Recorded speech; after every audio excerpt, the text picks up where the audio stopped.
Hi, I'm Cesar De Paula from Self-Healing Hypnosis. I'm a certified consulting hypnotist, 5-path practitioner, member of the National Guild of Hypnotists, and I'm specialized in holistic health. And this is the Self-Healing Hypnosis Podcast. Come with me to learn about what hypnosis is really about, how it works, and how it can help people just like you with all kinds of everyday problems.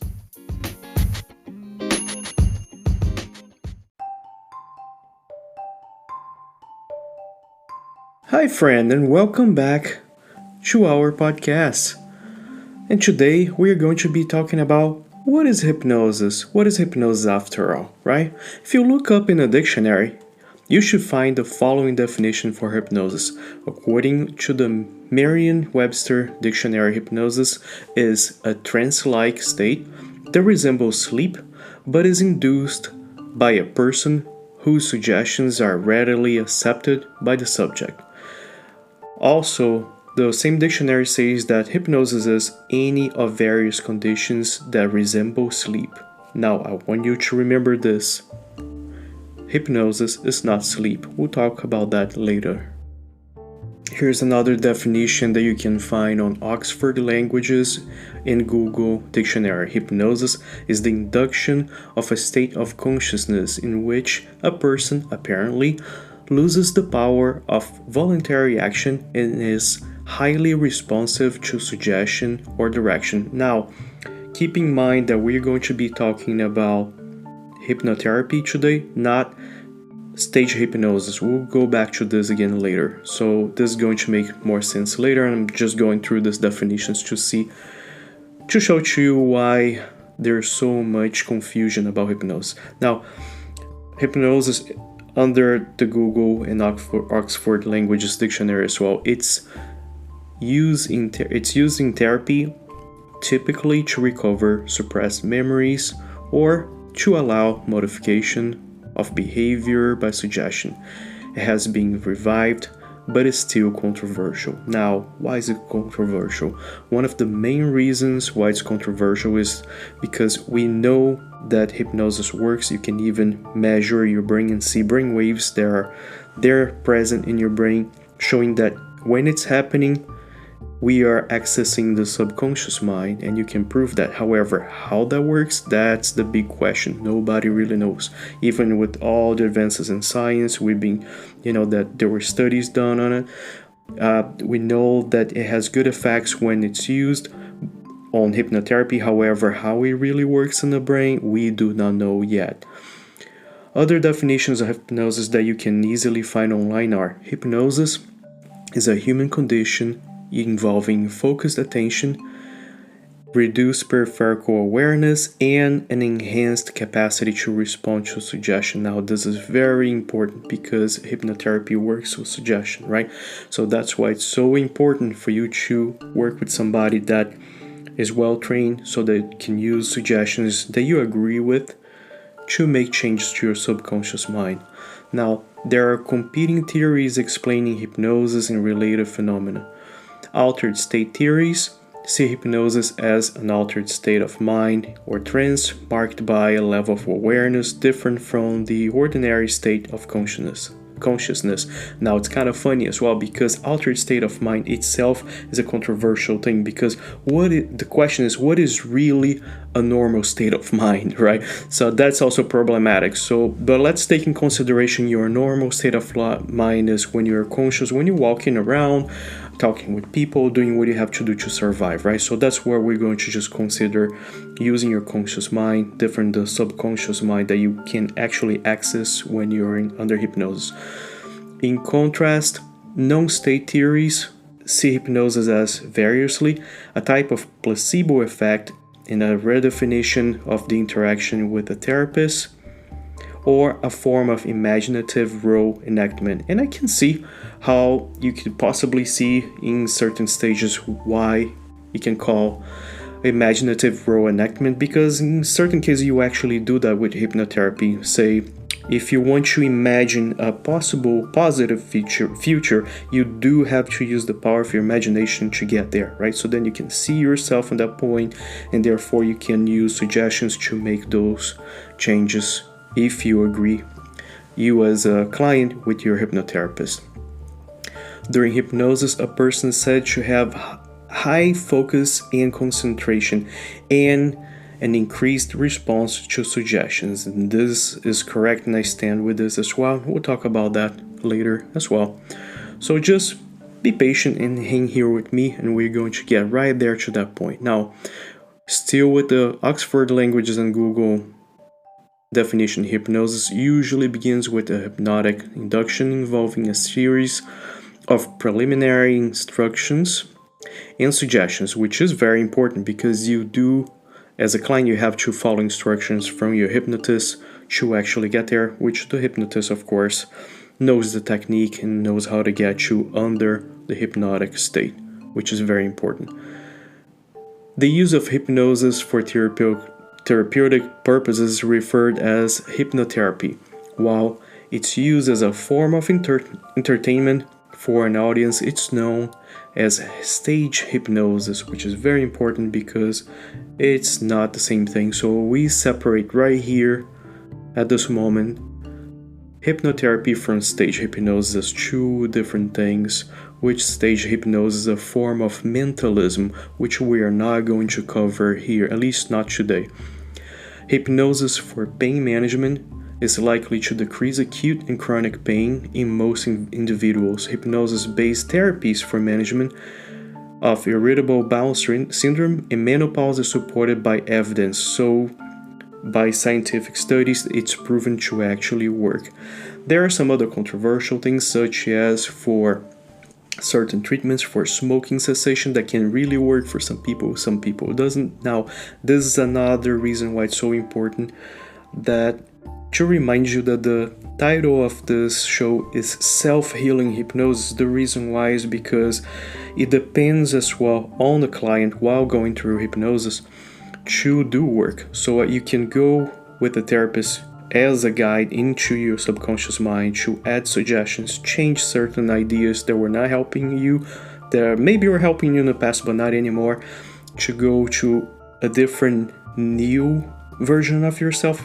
You can call that if you're replacing ideas in your mind. Now, it depends a lot as well on the client to actually do work, and that's the reason why it's important to work with somebody that's well trained as well, so then they can actually focus on so many different things, so many aspects that might be bothering you and actually making you do something that you would not like to do, but unfortunately you're feeling like you're out of control of that situation, right? So the use of hypnosis as a form of therapy to retrieve and integrate early trauma is controversial as well. With the scientific mainstream, many people use that. Some people are very adverse. But also think about this. A lot of these... why is it controversial? Remember that I was talking about earlier. When you don't really know how it works, it's controversial by itself. There are other reasons. But, just to show to you how there are so many reasons why it can be controversial. Now, research indicates that hypnotherapy or hypnotizing an individual may aid the formation of a false memory. Another reason why you want to work with somebody that's well trained and certified, because you don't want anybody adding suggestions you didn't agree with, or also possibly saying words that will possibly add new memories that never really happened in your past, right? So the risk is low. It's really a matter of working with somebody that's well trained. Now, according to hypnotherapists, and I do stand for this, hypnosis is a high state of awareness and therefore of suggestibility. Contrary to what many people believe, hypnosis is not sleep. Guys, it's not sleep. Now, we are stuck with the word sleep in many ways because, if you're dealing with the conscious mind and subconscious mind, when you think about conscious minds, what you do in general in a daily basis, so we can think then when you are awake, then people tend to use sleep or the idea of sleep because you're not using your conscious mind. But I'll tell you, it's not the same. If you ever went through an experience with hypnosis, or if you ever do in the future, you're going to find out that you're going to be completely aware and you're not going to do anything that you don't want. However, it's important to follow instructions from your hypnotist because the person knows the technique and there are reasons why they are going to do certain things. So you just agree with that person, build a relationship of trust before you actually go into your trance. Now, contrary to what many people believe, as I say, it's not sleep, and it is a natural state of mind. You are entirely aware of what is happening during hypnosis. In fact, you experience hypnosis in your life all the time and may not even be aware of it. For instance, when you are watching TV or watching a movie, even in a movie theater, you are so focused in certain parts of the movie that you may not even notice anything else around you. You ever been there?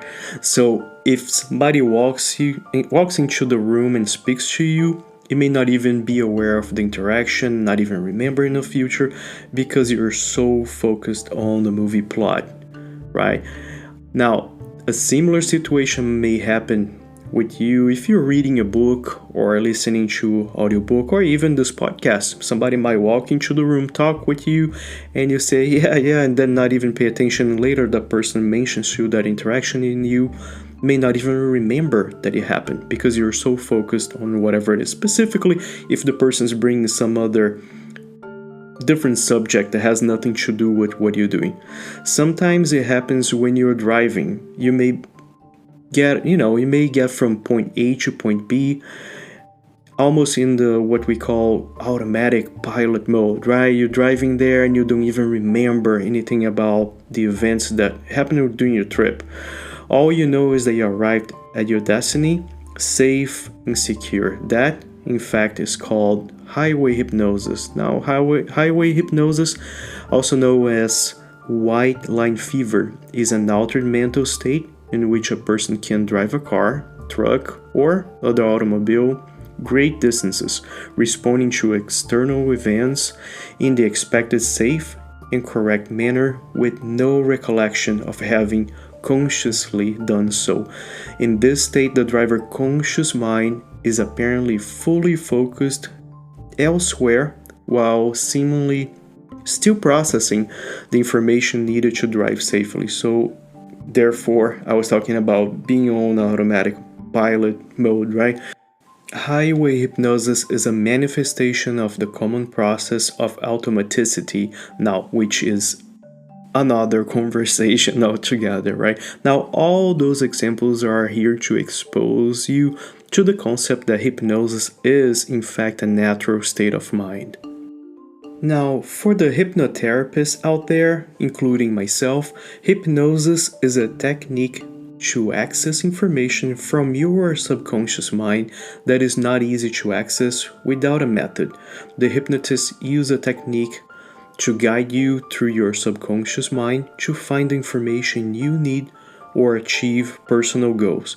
Hypnotherapy uses hypnotic techniques intended to move a client toward health and wholeness. Now, does hypnosis work? Here's the big question, right? Yes, it does. Now, many people are surprised to find out that hypnosis has been recognized by the American Medical Association, AMA, as a method for applications in both medicine and dentistry since 1958. So imagine that doctors and dentists are being using hypnosis for analgesia and anesthesia, right, to not feel pain even during surgery since 1958, as it is approved by the American Medical Association. So if you didn't know that, now that's something you learned today. And I hope that you had a great time. Thank you so much for staying tuned here. And of course, next time we're going to be talking about what happens when you are under hypnosis inside of your mind. Thank you so much and see you then.